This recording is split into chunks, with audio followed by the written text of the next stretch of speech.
મધ્યપ્રદેશના છિંદવાડા જિલ્લામાં ભીષણ સામૂહિક હત્યાનો મામલો સામે આવ્યો છે।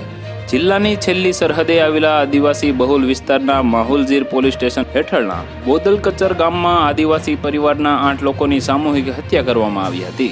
પરિવારના પુત્રએ કુહાડીના ઘા મારીને બધાની હત્યા કરી નાખી।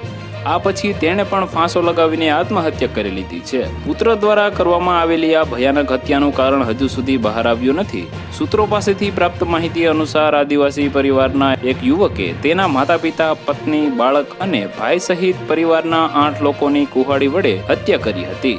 હત્યા બાદ તેણે પણ આત્મહત્યા કરી લીધી હતી। આ ઘટના મંગળવારે મોડી રાત્રે 2-3 વાગ્યે બની હોવાનું કહેવાય છે। માહુલજીર પોલીસે ઘટના સ્થળે પહોંચીને આખા ગામને સીલ કરી દીધું છે। છિંદવાડાના પોલીસ અધિક્ષક ઘટના સ્થળે રવાના થઈ ગયા છે।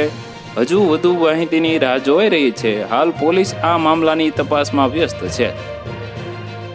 તો વધુ માહિતી મેળવવા માટે ચેનલ સાથે જોડાયેલા રહો। વિડીયો પસંદ આવે તો લાઈક કરી દેજો। ચેનલમાં નવા છો તો સબસ્ક્રાઇબ કરી દેજો।